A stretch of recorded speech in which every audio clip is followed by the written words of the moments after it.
ኪዳነ ምሕረት እናቴ። አንድ ጊዜ ምን ሆነ? ብፁዕ ወቅዱስ አቡነ ቄርሎስ የተባሉ ፓትርያርክ በረከታቸው ይደርብን አንድ ቤተክርስቲያን እያስተማሩ ሁለት ሰዎች ያልፋሉ በመንገድ ምዕመናን ናቸው እና አንደኛው ፕሮፌሰር ነው፣ ዩኒቨርሲቲ ፕሮፌሰር ነው። ሌላኛው ደግሞ እንዲሁ ቤተክርስቲያን የሚያዘወትር ሰው ነው እና እንግባና እንማር ሲለው አይ እኔ ከመሀይም ጳጳስ ምን አገኛለሁ አለ። እሱ ፕሮፌሰር ስለሆነ ንቆ ማለት ነው። ግድ የለም ብሎ የግድ ብሎ አስገባው። እኛ አባት እንግዲህ ቅዱስ አባት ናቸው፣ ብዙ ተአምራት ሁሉ እስከ መፈጸም የደረሱ እና አስተምረው ጨረሱ።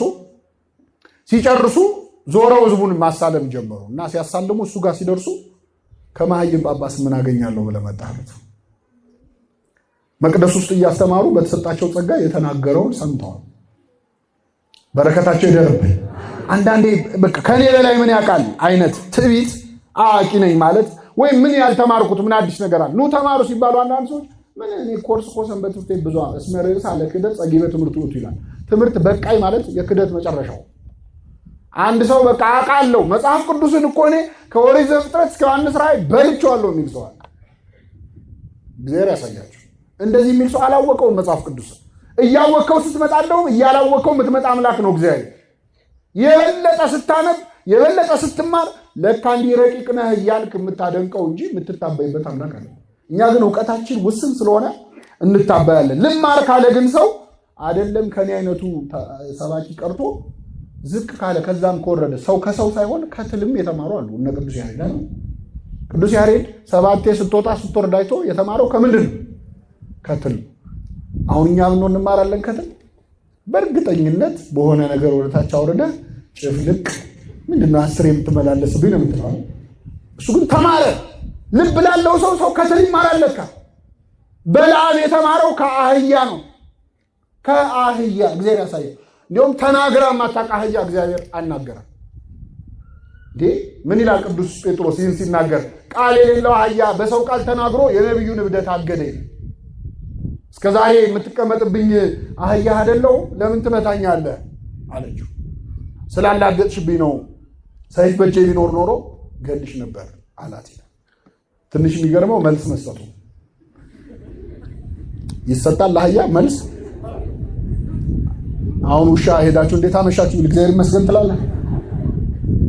በለዓም ደንድኗል፣ ጭራሽ ያብራራል። እንደ ቤት ሰራተኛ ቆጠራት እኮ። እስከዛሬ ልማዴ ነው ስትለው አይ እስከዛሬ እንኳን እስከዛሬ ተናግራ ታውቃለች? አታውቅም። እንዲህ ልብ ሲደፈን እንደዚህ ነው። ግን እግዚአብሔር ልናገር ካለ አህያን ይጠቀማል፣ ትልን ይጠቀማል። አይደለም ያንተ አይነቱን ሰው በአርአያ ሥላሴ የተፈጠረው ሰው። ስለዚህ ማንም ቢያስተምር ያስተምረኛል የምንልበት ስና እግዚአብሔር ያድልን። በእውቀት በእድሜ ከኛ ያነሰን ሰው መምህር ሊያደርግ ይችላል። ኢየሉጣን ለሰማዕትነት ያበቃል የ3 ዓመቱ ሕፃን ማን ነው? ቂርቆስ ሕፃን ነው። ሕፃኑን ያናግራል። ቅዱስ ያዕቆብ ዘስሩግ ሕፃን ሆኖ ነው የሰበከው። ቅዳሴ ላይ ሮጦ ገባ። ቁርባን ላይ ሮጦ ሲገባ ጳጳሱ እየቀደሰ ነበረ። ሲያየው ሕፃኑን ተውት መንፈስ ቅዱስ ጠርቶት ነው ብሎ በጽዋው ደሙን አቀበለው። ከዛ ልክ ሲጠጣ አንሰ እፈርህ ሰለስተ ግብራተ 3 ነገር ያስፈራኛል አለ ሕፃኑ። ስንት ነገር ያስፈራል? አንደኛው ነፍሴ ከስጋ የምትለይበትን ቀን ሳስብ እፈራለዋል። ሁለተኛው በእግዚአብሔር ዙፋን ፊት ለፍርድ የምቆምበትን ቀን ሳስብ እፈራለሁ። ሁለተኛው። ሶስተኛው ወደ ሲኦል ወርድ ይሆን ወደ ገነት ገባ ይሆን በግራ ቆም ይሆን በቀኝ ቆም ይሆን የሚለውን ሳስብ እፈራለሁ። 3ቱ ነገር ያስፈራኛል አለ ሕፃኑ ያዕቆብ። ካህናቱ አለቀሱ። እግዚአብሔር በዚህ ሕፃን አድሮ ገሰጸ ነው ይላል። ልማር ላለ ሰው ምንም እውቀት የሌለውን ሰው ተጠቅሞ እግዚአብሔር ማስተማር ይችላል አይችልም? እግዚአብሔር ሁላችንም በቸርነቱ ያስተምራል። አንዳንዴ ደግሞ በምግባር ሰባኪውን የምንንቀው በእውቀቱ ወይ በትምህርቱ ብቻ ነው።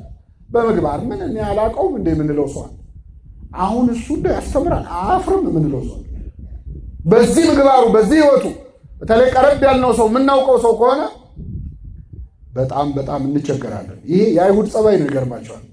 አይሁድ አይነ ስውር ሆኖ የተወለደው ሰው ሲናገራቸው ምን አሉ? አንተ ሁለንተና በኃጢአት ተወለድክ፣ አንተኛን ታስተምራለህ አሉት። በኃጢአት የተወለድክ ሰውየውን አንተኛን ታስተምራለህ አሉት። እኔ አላቅሽም የምንላቸው ቃለ እግዚአብሔር ቢናገሩ ማንሰማቸው ሰዎች ግን ሰው ልማር ካለ የመጨረሻ ኃጢአተኛ ከሚባለው ሰው መማር አለበት ይችላል።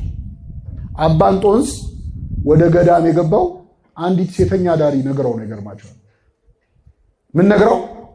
ሴተኛ ዳሪ ገላዋን ስትታጠብ አያት።